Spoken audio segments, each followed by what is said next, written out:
Freelancing আসলে কি, freelancing এর কোন কাজগুলো আপনার করা উচিত এই এআই এর যুগে। ফ্রিল্যান্সিং এর প্রথম কাতারে থাকা কিছু কাজ আপনাদেরকে আজকে দেখাবো, যেগুলো করলে আপনি মোটামুটি ভালো পরিমাণে একটা টাকা আর্ন করতে পারবেন। ফ্রিল্যান্সিং হলো একটা মুক্ত পেশা। আমি যদি আমার মতো করে বোঝাই, তবে ফ্রিল্যান্সিং এর চাকরি একই। আমরা যে কোম্পানিতে চাকরি করি, আমি সেই চাকরির কথা বলছি, তবে পার্থক্য দুইটা। নাম্বার 1, ফ্রিল্যান্সিং এর কাজগুলো আপনি যে কোনো জায়গায় আপনার ইচ্ছে মতো বসে করতে পারবেন, কিন্তু কোম্পানির কাজ আপনাকে সেই প্রতিষ্ঠানে গিয়েই করতে হবে। নাম্বার 2, ফ্রিল্যান্সিং করে আপনি আপনার স্কিল অনুযায়ী কাজের ক্ষেত্র ও ইনকাম বাড়াতে পারবেন, কিন্তু কোম্পানিতে চাকরি করা অবস্থায় আপনি চাইলেও অন্য একটা কোম্পানিতে আপনি হাত ঢুকায় একটু বেশি ইনকাম করতে পারবেন না। যদি সকাল 8টা থেকে রাত 8টা পর্যন্ত আপনার ডিউটি টাইম থাকে, এই সময়ের মধ্যে আপনি চাইলেও অন্য একটা কোম্পানির হয়ে কাজ করে বাড়তি ইনকাম করতে পারবেন না। ডিউটি টাইম শেষে আপনি চাইলে বাড়তি ইনকামের জন্য বাইরে এসে ঝালমুড়ি বা ডিম ফুচকা বিক্রি করতে পারেন, কিন্তু ওই যে আমাদের মাইন্ড ওভাবেই সেট আপ হয়ে গেছে, 12 থেকে 14,000 টাকা বেতন মাস শেষ হলেই তো পেয়ে যাবো, এত কাজ করে কি হবে। এভাবে কিছুদিন চাকরি করে কিছু ক্যাশ করবো, তারপর বিজনেস শুরু করে দেবো। বয়স শেষ হয়ে যায়, কিন্তু এই কিছুদিনটা আর শেষ হয় না। আর ক্যাশ, ওটা তো এই বেতনে খাইতে দাইতেই শেষ।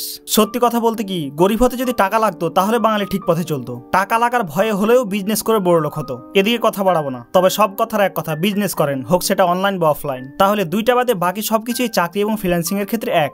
বায়ারকে নির্দিষ্ট সময়ের মধ্যে কাজ ডেলিভারি না করতে পারলে বায়ার আপনাকে কথা শোনাবে। কোম্পানিতে নির্দিষ্ট সময়ের মধ্যে কাজ না শেষ করতে পারলে কোম্পানির ম্যানেজার আপনাকে কথা শোনাবে। বায়ারের কাজ করলে আপনি টাকা পাবেন, না করলে নাই। কোম্পানির কাজ করলে আপনি মাস শেষে টাকা পাবেন, না করলে নাই। এবার আসি ফ্রিল্যান্সিং এর কোন কাজগুলো আপনার করা উচিত। আমি আমার ব্যক্তিগত মতামত দিচ্ছি। যদিও অনেকগুলো কাজ আছে ফ্রিল্যান্সিং সেক্টরে, তার মধ্যে থেকে সবচেয়ে দামি এবং যার চাহিদা শেষ হবে না এমন দুইটি কাজের কথা বলবো। Number 1, digital marketing.